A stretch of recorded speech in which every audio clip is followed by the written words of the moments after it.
Good morning. Good morning. So I would like to appreciate Dr.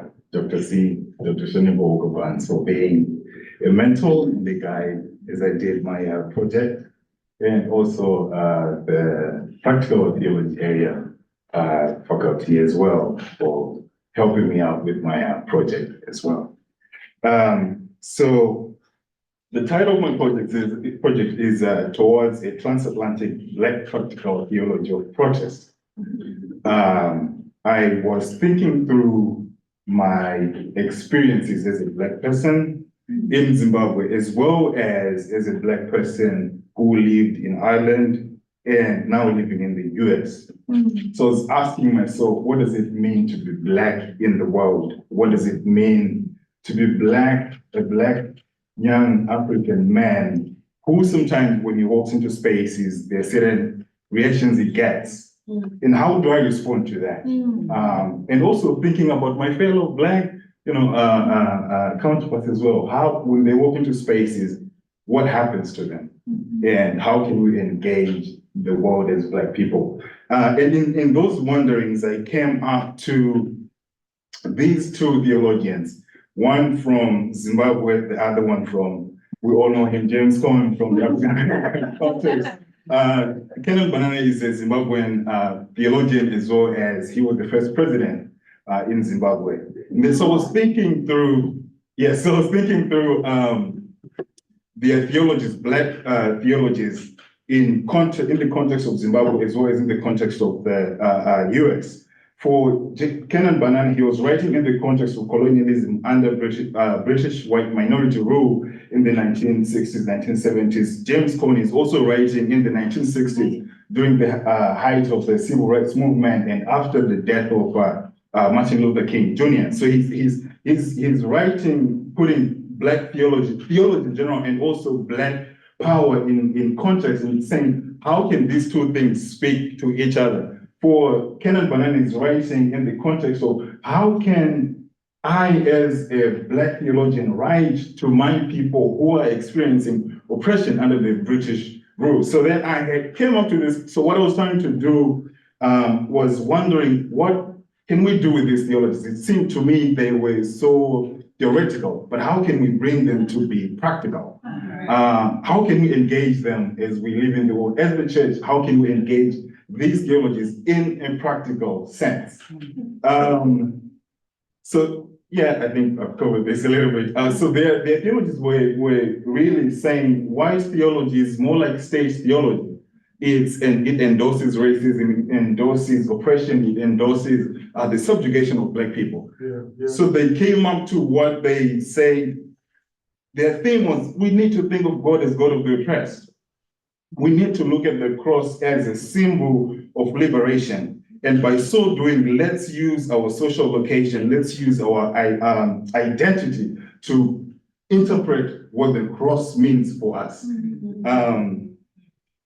But in so doing, they missed some things, right? They missed queer people, they missed the functions of patriarchy, they missed the functions of sexism. So we begin to see great theologians in the likes of Katie Cannon. We begin to see Jacqueline Grant saying, yeah, we get that, but also let's bring in these other things as well. As we think in this liberative theological precepts, let's also be inclusive.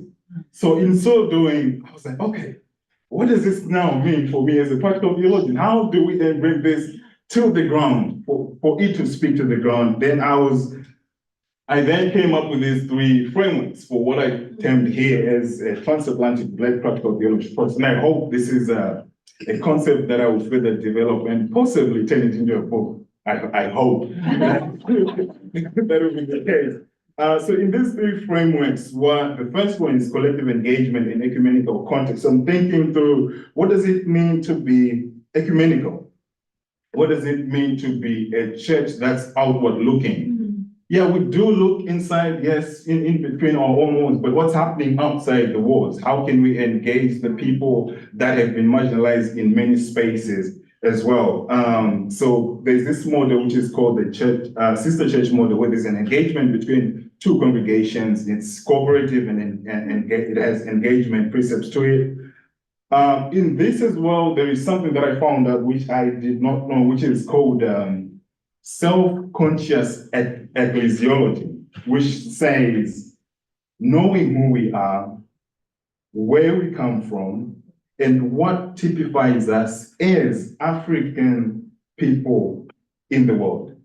So being able to define ourselves not in the way that we have been defined before by other groups, but how do we define ourselves as Black people in the world, globally?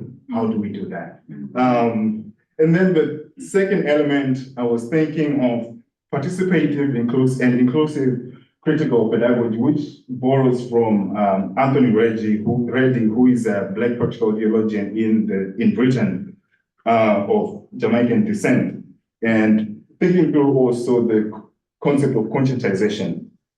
It's a Paulo Freire pedagogical philosophy. We're not here to just teach, right? But also we want to see what you as an individual think. So conscientization is more of how can we empower you, and also how can we learn from how you interpret what's happening to you in context, and what are the things you can imagine for yourself as solutions to what we're dealing with. So it happens in context of games, exercises, workshops, and Bible studies as well. So it's not about let's just sit and read the Bible. We can also do a game. We can also do an activity that invites you as the person, that invites you, your body, into the space and interpreting the Bible and what it means to you in relation to what you're experiencing socially and politically as well. It shouldn't just be spiritual. There are also social implications and political implications that we're dealing with that we should attend to. That's what I was arguing too. Then the last element is political consciousness and social witness. The church has a very peculiar role to attend to spiritual issues, but also to attend to social, political, economic matters as well. So in this framework, I was thinking through the Black Lives Movement, which occurred in 2020, and how it had this global resonance. It just didn't occur in the US, but by that time I was living in Ireland. I could see and witness protests that were happening as well in Ireland. I could see protests that were happening in Canada. I could see protests that were happening in Africa, in Asia, in the Oceania. How can we learn as the church, as theologians, how can we learn from this global movement that Black people are saying, and allies too, are saying, hey, there's something we need to attend to. We cannot just sit and watch all these things happening. So what happened in Zimbabwe, we then came up with our own, which was called the Zimbabwean Lives Matter movement, which drew heavily from the Black Lives Matter. And Zimbabweans were saying to the government, hey, you need to address what we're dealing with. And even the church as well came up and supported citizens. So my argument in this last framework was the church, we shouldn't just stumble upon protests. There are ways in which we have to think critically. There are ways in which we have to think cooperatively and integratively. How can theology speak to what people in the streets are doing? How can we be counterparts for that as well? So that is pretty much that was pretty much the structure of my project, and hope to extend it further into the book.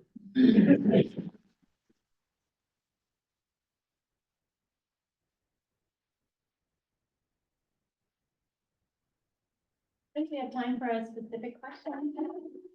If you'd like to. I know it's all sinking in, right? We're trying to take it all in. 3 very significant projects. Dr. Trimble. I'm thinking about, I guess this question for the 3 of you, in terms of how this work feeds your vocational trajectory. So you kind of said that in terms of your research, but if you could say a little bit more about that, like here, Courtney Ann and Mary Kate, in terms of how this research kind of is feeding informing your vocational trajectory. I'm liking what I'm calling myself now an emerging African public theologian. I want to be someone who can speak to